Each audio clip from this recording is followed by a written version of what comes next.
కుంభం వారికి గనక చూసుకున్నట్లయితే ప్రధానంగా కుంభరాశి వారికి రాశిలో రాహు ఉన్నాడు, సప్తమంలో కేతువు, ధనస్థానంలో శని, కుజుడు 3లోకి మారిపోయాడు, అదేవిధంగా 4లోకి రవి, బుధుడు కూడా మారారు, పంచమంలోకి శుక్రుడు గురువు దగ్గరికి వెళ్ళి ఉన్నాడు. పంచమ స్థానంలో మీ కుంభం నుంచి సప్తమంలో కేతువు, ఇక చంద్రుడు 3వ భావం నుంచి దశమ భావం వరకు సంచరిస్తూ ఉంటాడు.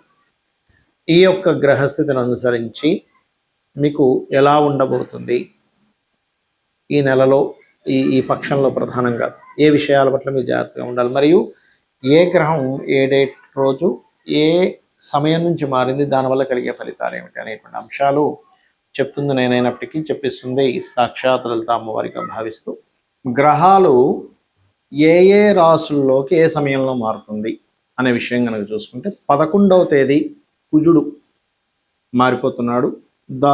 ఆ 11వ తేదీ మనకి కుజుడు 12:39 మధ్యాహ్న సమయంలో మారుతున్నాడు. అయితే దాని యొక్క ఎఫెక్ట్ 1-2 డేస్ ముందు నుంచే ఉంటుంది. అది ముఖ్యంగా ఎండ మీద, అంటే తీవ్రమైనటువంటి దీని మీద, రాజకీయ నాయకులకు వచ్చే ఎఫెక్ట్ మీద ఉంటుంది. 1-2 డేస్ ముందు నుంచే, అంటే రాజకీయ నాయకులకు కొంత ఎఫెక్ట్ ఉంటుంది. ఈ కుజుడు రవి దగ్గరికి వెళ్ళడం మూలంగా ఇది బాగా గుర్తుపెట్టుకోండి. అలాగే మనకి 14వ తేదీ శుక్రుడు మిథున రాశిలోకి, అంటే 10:54 గురువుతో వెళ్ళి కలుస్తున్నాడు. దీనివల్ల కొన్ని మంచి ఫలితాలు కూడా ఉన్నాయి. అది మీ రాశి వారికి ఎటువంటి మంచి ఫలితాలు ఇస్తాయో చెప్తానండి. అదేవిధంగా బుధుడు రవి కనుక తీసుకున్నట్లయితే, రవి బుధుడు ఇద్దరు కూడా 15వ తేదీ మారుతున్నాడు. కాకపోతే బుధుడేమో అర్ధరాత్రి 12:32 మారుతున్నాడు 15వ తేదీ, అంటే తెల్లవారితే 15 అనగా అర్ధరాత్రి.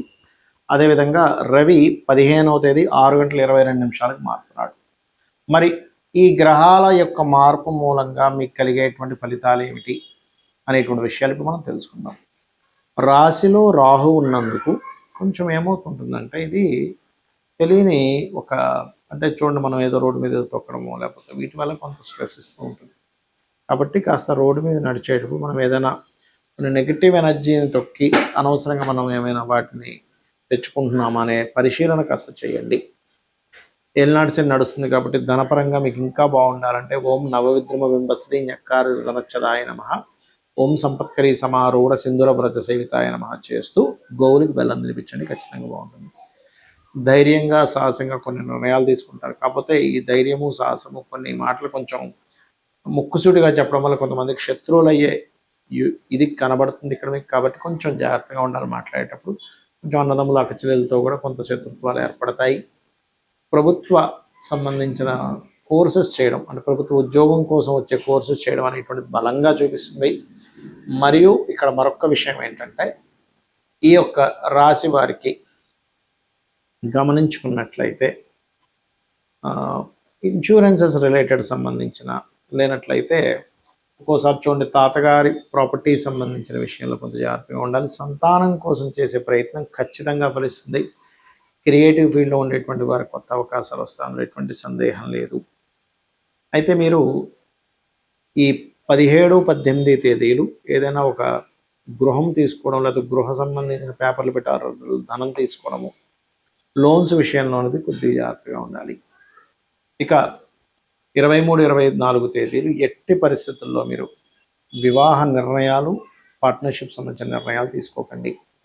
30-31 తేదీలు ఎట్టి పరిస్థితుల్లో మీరు ఉద్యోగ సంబంధించిన విషయంలో తొందరపాటు నిర్ణయాలు అస్సలు తీసుకోకండి. మీరు ఎక్కువగా దక్షిణామూర్తి ఆరాధన, లలిత అమ్మవారి ఆరాధన చేయండి, అన్ని విధాలా మీకు బాగుంటుంది. అయితే ఈ పక్షంలో దేశకాల పరిస్థితులు ఎలాంటివి ఉంటాయి చూసుకున్నట్లయితే, మనకి కుజుడు 11వ తేదీ నుంచే మారిపోతున్నాడు. కాబట్టి దానికంటే 1-2 డేస్ ముందు నుంచే ఈ యుద్ధ సంబంధించింది అనుకోండి, తీవ్రమైనటువంటి ఎండ. అసలు ఎప్పుడు కూడా మనం ఏంటి, మే అయిపోతూ ఉంటే స్లోగా తగ్గాలి, కానీ ఈసారి పెరుగుతూ ఉంటుంది. ఎందుకంటే అగ్నితత్వ రాసుల్లోకి అగ్నితత్వ సంబంధించిన గ్రహం వస్తుంది కాబట్టి ఇది ప్రధానంగా గుర్తుపెట్టుకోండి. అలాగే మరొక విషయం ఏంటంటే, ఇది జలరాశుల వైపు ప్రయాణిస్తున్నటువంటి గురువు కాబట్టి ఈ పక్షం ఎండింగ్ అవుతూనే స్లోగా జల సంబంధంగా వచ్చేటువంటి ఇబ్బందులు వస్తూ ఉంటాయి. అంటే వాటర్ మూలంగా వచ్చేటువంటి వైరస్లు అనుకోండి, వాటర్ మూలంగా కలిగే ఇబ్బందులు అనుకోండి. అందుకని కాస్త కాచి చల్లార్చిన నీళ్ళు వాడండి.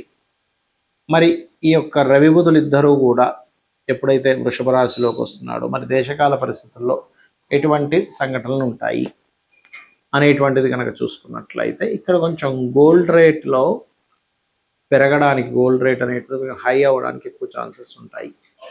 మరియు ఈ శుక్రుడు గురువు ఈ యొక్క సంబంధం ఏర్పడింది కాబట్టి ఈ క్రియేటివ్ రిలేటెడ్గా కొంత విద్యా సంబంధించినటువంటివి ఏవైతే ఉంటాయో, విద్యా సంస్థలు కానీ విద్యా సంబంధించిన విషయాలు క్రియేటివ్గా కొన్ని ప్రవేశపెట్టడం జరుగుతుంది. అయితే ఈ ఈ ముఖ్యంగా శని ఎప్పుడైతే మీనరాశిలో ఉంటున్నాడో, మీనరాశిలో ఉండేటువంటి శని గురువు యొక్క రాశుల్లో ఉన్నందుకు ఇక్కడ మొత్తం 5 రాశుల వారికి శని ప్రభావం ఎక్కువగా ఉంటుంది. ఎవరికి? మేషం వారికి 1 సంవత్సరం వరకు ఏలినాటి శని ఉంది. ఇంకొక సంవత్సరం అయిపోయింది కాబట్టి 6.5 సంవత్సరాల వరకు ఉంది మేషం వారికి. మీనం వారికి 4 సంవత్సరాలు, కుంభం వారికి 1 సంవత్సరం వరకు ఉంది. కాబట్టి కుంభం వారికి ఎప్పుడైతే సంవత్సరం వరకు ఉందో, ఇదేంటంటే ఈ శని యొక్క ప్రభావం తగ్గడానికి, అది అష్టమ శని సింహం వారికి అష్టమ శని, ధనస్సు వారికి అర్ధాష్టమ శని ఉంది. కాబట్టి మీరు శని బాధ ఉంది అనేటువంటి ఈ దీంట్లోకి వెళ్ళిపోకుండా సింపుల్గా కొన్ని టెక్నిక్స్ చెప్తాను, అవి చేయండి. ఏ ప్రభావం ఉండదు. భయపడిపోయి అయ్యో ఏదో చేయించేసుకోవాలి, నాకేది కలిసి రాదేమో అని భయం పడకండి. ఎందుకు ఈ విషయాన్ని ఎందుకు లేవెత్తానంటే, సాటర్న్ నడిచేటప్పుడే నేను చాలాసార్లు వివరించాను మీకు. రాజకీయ నాయకులు అయ్యారు, చాలా గొప్ప గొప్ప వాళ్ళు అయ్యారు అనే విషయాన్ని. అదేవిధంగా కేవలం ఏలినాటి శని, అర్ధాష్టమ శని, అష్టమ శని కాకుండా మనకి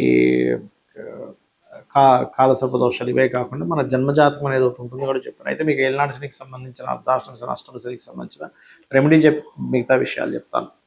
ఇక్కడ కొన్ని విషయాలు మీరు పాటించండి. నెగ్లిజెన్సీ చేయకండి. ఎవరితోనైనా మాట్లాడేటప్పుడు ఎక్కువ జోక్స్ వేస్తే అది ఒక్కొక్కసారి రాంగ్ దీంట్లోకి వెళ్తుంది, గుర్తుపెట్టుకోండి. అలాగే మరొక్క విషయం ఏమిటి అని చెప్పి చూసుకున్నట్లయితే, ఇక్కడ ఏ పని పోస్ట్పోన్ చేయకండి, బద్దకించకండి. మధ్యాహ్నం పూట నిద్రపోకండి. శనివారాలు కూడా ఒంటికి శుభ్రంగా నీట్గా ఒరిజినల్ నువ్వులు నేను రాసుకొని ఒక 10-20 నిమిషాలు ఉండి తర్వాత స్నానం చేయండి. నిత్యము ఆంజనేయ స్వామి ఆలయం కానీ, సుబ్రహ్మణ్యేశ్వర స్వామి ఆలయం కానీ, లేకపోతే మన లక్ష్మీ నరసింహస్వామి ఆలయం, లేదా గణపతి ఆలయం, లేనట్లయితే రావి చెట్టు ఉన్న ప్రదక్షిణం చేయండి. ఖచ్చితంగా మీకు ఆ ప్రభావం తగ్గుతుంది. ఎప్పుడు కూడా గ్రహాలు గోచారంలో మారుతున్నప్పుడు, గోచారం అంటే కాలంలో జరిగే మార్పులు బట్టి మీ యొక్క జాతకానికి బలాబలాలు తగ్గడం పెరగడం జరుగుతూ ఉంటాయి. కానీ మీ పర్సనల్ చార్ట్ అనేది ఒకటి ఉంటుంది, లగ్నం నుంచి 12 భావాలు. లగ్నం అంటే మీ యొక్క పర్సనాలిటీ, మీరు ఎందుకు ఎదగలేకపోతున్నారు, మీరు ఎందుకు ఇంత టాలెంటెడ్గా ఉన్నారని చెప్పేది. ధనస్థానం, ధనాన్ని ఇచ్చేటువంటి భావం ఎలా ఉంది, ధనభావము, పంచమ భావము, లాభభావము, భాగ్యభావాన్ని చూసి ధనం మీకు ఏ మార్గంలో వస్తుందో తెలుస్తుంది. అదేవిధంగా అన్నదమ్ములతోని లేకపోతే దాయాదులతో ఎందుకు శత్రుత్వాలు ఉన్నాయి, ఎందుకు మిస్కమ్యూనికేషన్ అవుతుంది అనేది 3వ భావం. 4వ భావం ఏదైతే ఉందో పర్టికులర్గా మీకు విద్యా సంబంధించిన, ప్రాపర్టీ సంబంధించిన, ఎప్పుడు కొనాలి, ఏ డైరెక్షన్ కొంటే మంచిది అనేటువంటి చెప్తుంది. సంతానం పంచమ భావము. 6వ భావం ఏదైతే ఉందో 6th హౌస్ అంటారు.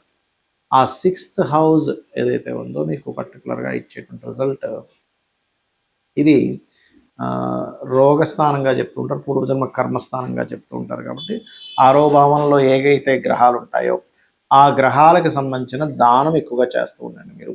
అప్పుడు ఏమవుతుందంటే మీకు ఇబ్బంది అనేటువంటిది రాదు. ఇది బాగా గుర్తుపెట్టుకోండి. అలాగే 7వ భావాన్ని బట్టి మీకు వచ్చే పార్ట్నరు, మీకు వచ్చే జీవిత భాగస్వామి ఎలా ఉంటారు అనేటువంటిది. అష్టమాన్ని బట్టి మీ లైఫ్లో జరిగేటువంటి సంఘటనలు, ఆకస్మిక సంఘటనలు చెప్తుంది. భాగ్య భావాన్ని బట్టి మీ ఉన్నత విద్యలు, తండ్రి యొక్క స్థితి. దశమ భావాన్ని బట్టి మీ కెరియర్ గ్రోత్ ఎలా ఉంటుంది, ఎందుకు గ్రో అవ్వలేకపోతున్నారు. లాభభావాన్ని బట్టి మీకు జరిగేటువంటి లైఫ్లో పొందే సక్సెస్. 12వ స్థానాన్ని బట్టి మీ ఇన్వెస్ట్మెంట్స్ ఎప్పుడు చేయాలి, మీరు విదేశాలకు వెళ్తే బాగుంటుంది, ఇక్కడ ఉంటే బాగుంటుంది అని విడివిడిగా ఉంటాయి ఇప్పుడు ఆస్ట్రాలజీలో. అంతేగాని మూసగా ఎల్నాడిసి నడుస్తుంది కాబట్టి నాకేం కలిసి రాదు, కాలసప యోగం ఉంది కాబట్టి నాకేం కలిసి రాదు అనేటువంటిది ఉండదు. అలా ఎక్కడా మహర్షి చెప్పలేదు. ఏ భావానికి ఆ భావం చాలా స్పష్టంగా ఈ భావానికి సంబంధించిన ఫలితం వస్తుంది కాబట్టి నీకు ఇలా జరుగుతుంది, ఈ భావానికి సంబంధించిన ఫలితం నీకు అంత బలంగా లేదు కాబట్టి నువ్వు ఇబ్బంది పడుతున్నావు, సో దానికి పరిహారం చేసుకునేటువంటిది ఉంటుంది. అయితే జాతకం తెలియదు, నాకేం అర్థం కావట్లేదు, నా రాంగ్ టైం ఉంది, నా టైం సరిగా లేదు అని అనుకునేవారు సింపుల్గా ఏం లేదు. రోజు నిత్యము ఉదయం నిద్ర లేచిన వెంటనే సూర్యుడికి అర్ఘ్యం వదలండి, లలితా పారాయణం చేయండి. నిత్యము ఏదైనా ఒక ఆలయానికి వెళ్ళడం చేయండి, ధర్మబద్ధమైనటువంటి జీవితాన్ని గడపండి, గోశాలకు వెళ్ళి గోసేవ చేయండి, చాలు. ఈ పనులు మీరు చేసుకుంటూ వెళ్తుంటే గోవులో సకల దేవతలు ఉంటారు కాబట్టి సకల గ్రహాలు సకల దేవత ఇవి పోతుంది. నిత్యము దేవతారాధన చేయడం వల్ల ఇంట్లో మీకు అక్కడ చాలా దోషం పోతుంది. ధర్మం మనల్ని కాపాడుతూ ఉంటుంది, ధర్మబద్ధమైన జీవితం మనల్ని కాపాడుతూ ఉంటుంది. ఇవి చేయండి, మీరు ఏమీ కూడా చూసుకోవాల్సిన పని లేదు. శ్రీమాత్రే నమః.